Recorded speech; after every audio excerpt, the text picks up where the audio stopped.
আসসালামু আলাইকুম ভাইয়ার আপুরা সবাই ভালো আছেন, আমিও আপনাদের দয়ে ভালো আছি। আর এখন 7:37 বাজে। আমি কিন্তু উঠেছি 5টার সময়।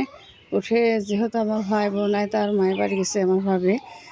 তে হচ্ছে আমার মা তো তেমন কাম কাজ করতে পারে না। তো ভাই হচ্ছে সকালকে খাওয়ার ধরেন 7টার সময় খায়, এখন ওঠে নাই। ওখানে গেছে যায়া ঘরের বিছানা ঠিক করে আবার ঝাড়টা দিয়ে থাল বাসন মেজে ঘষে খিচুড়ি রান্না করে আসছে। গরুর মাংসের তরকারি আছে, মুরগির মাংসের তরকারি আছে, এই জন্য খিচুড়ি রান্না করলাম। তারপরে আবার হচ্ছে কিছু কাঁচা ধোয়া ছিল, ছেলের কাপড় চোপড় অন্য জায়গায় লাড়ি দিছি, আর আমার গুলি যে বাড়িতে লাড়ি দিছি। এই যে ঝাড়টা দেওয়া হয়নি, আর দেখি আমার ছেলে ঘুম পাচ্ছে।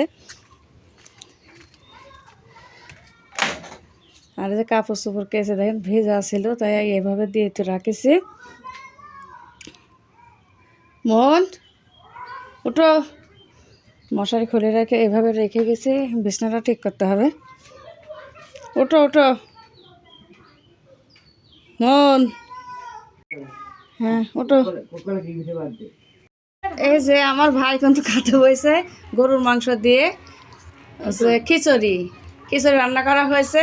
আর আমার ভাই বউ কিন্তু নাই, আমি এর আগে বলেছি যে আমার ভাবি নাই, তার মায়ের বাড়ি গেছে। কিন্তু আমরা আমার ভাই বাড়ি আইছি আর তার মায়ের বাড়ি তাই গেছে। আর এই যে আমার ছেলে এখানে খাইতে বসে।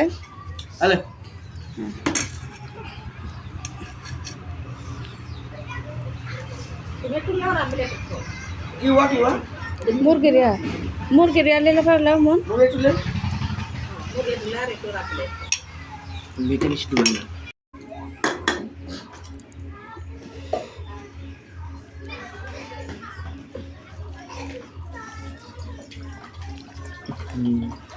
তুলতেছে।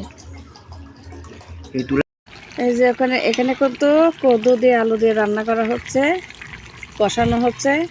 আর এখানে হচ্ছে মাছ ভাজা আছে, মাছ দিয়ে আর কদু দিয়ে আলু দিয়ে রান্না করা হবে। এই যে আমার তরকারি রান্না কিন্তু হয়ে গেছে, এর মধ্যে ভাজা জিরা দিছি। তরকারি কালারটা কিন্তু খুব সুন্দর হয়েছে, খাইতে মনে হয় মজা লাগবে। রান্না করা হয়ে গেছে, এখন ভাত তুলে দেবো।